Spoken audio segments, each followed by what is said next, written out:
యువగళం యువగళం గట్టిగా చెప్పాలి. తమ్ముళ్ళు, నేను కొత్తగా మీరు ఆలోచిస్తే వన్ ఫ్యామిలీ, ఒక కుటుంబం, ఒక పారిశ్రామికవేత్త.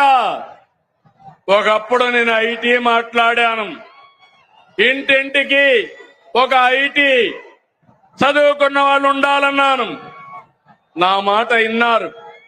దానివల్ల ఈరోజు మీరు చూస్తే మన గ్రామాల్లో చదువుకున్న రైతు బిడ్డ, రైతు కూలీ బిడ్డ ప్రపంచం మొత్తం వెళ్ళారు.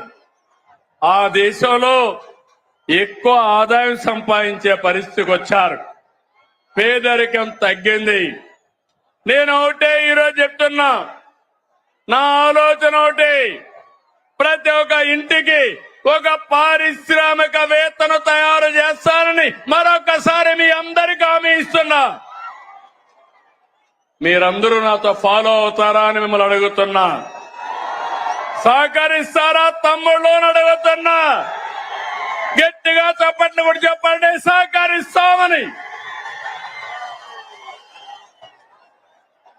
1,00,000 మంది డాక్రా మహిళల్ని పారిశ్రామికవేత్తల ఏడుగా ప్రోత్సహిస్తున్నాం. తమిళలో భారతదేశంలో అతిపెద్ద సంక్షేమ కార్యక్రమం సమిక్షేమ పండుగ మనం ఇచ్చే ఎన్టీఆర్ భరోసా పింఛన్లు. పేదల సేవలో మొదటి తారీఖున 64 లక్షల మందికి పింఛన్లు ఇస్తున్నాం. ఇప్పటి వరకు 45,000 కోట్ల రూపాయలు పంపిణీ చేశాం. ఇది సూపర్ హిట్ అవునా కాదా తమ్ముళ్ళు అని మిమ్మల్ని అడుగుతున్నా. పేదవాళ్ళని ఆదుకున్నామా లేదా అని అడుగుతున్నా. 45,000 కోట్ల రూపాయలు ఇచ్చాం కాబట్టి కనీసం 40 సార్లు గట్టిగా చప్పట్లు కొట్టమని మిమ్మల్ని అందరికీ విజ్ఞప్తి చేస్తున్నా.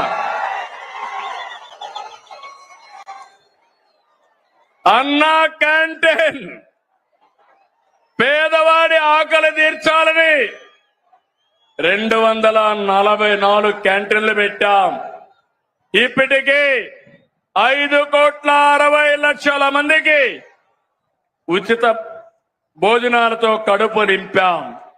నేను అడుగుతున్నా, పేదవాడికి 5 రూపాయలకే భోజనం పెడితే ఎంత ఆనందం ఉంటుంది తమ్ముళ్ళు అని అడుగుతున్నా. గడిచిన ప్రభుత్వంలో పేదవాళ్ళ పొట్టగొట్టి అన్నా క్యాంటీన్లు మూసేశారు, అవునా కాదా అని మిమ్మల్ని అడుగుతున్నా. ఇది అన్యాయం అవునా కాదా అని మిమ్మల్ని అడుగుతున్నా. తమ్ముళ్ళు, కూటమి ప్రభుత్వం అందరి ప్రభుత్వం, అన్ని వర్గాల ప్రభుత్వం. ఇప్పుడే నేను స్త్రీ శక్తి ఇచ్చాను.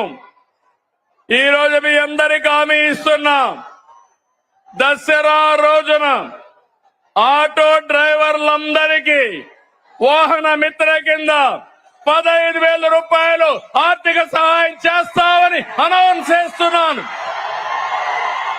హ్యాపీనా, సంతోషమా అని అడుగుతున్నా.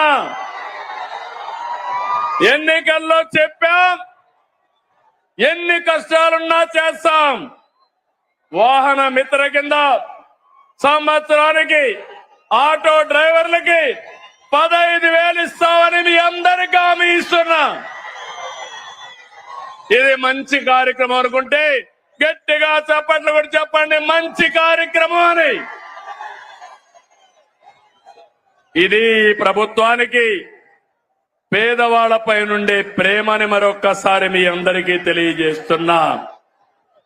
మీరందరూ ఒకసారి చూస్తే అటు కేంద్ర ప్రభుత్వం, నరేంద్ర మోడీ గారి నాయకత్వం దసరాకి మనందరికీ ఒక కానుక ఇస్తున్నారు. పన్నులన్నీ తగ్గిస్తున్నారు తమ్ముళ్ళు, మీరు గుర్తుపెట్టుకోవాలి. అన్ని పన్నులు తగ్గి వస్తువులు మీ అందరికీ అందుబాటులోకి వస్తున్నాయి. అంటే ఈరోజు పేదవాడు, మధ్య తరగతి, ఏం కావాలన్నా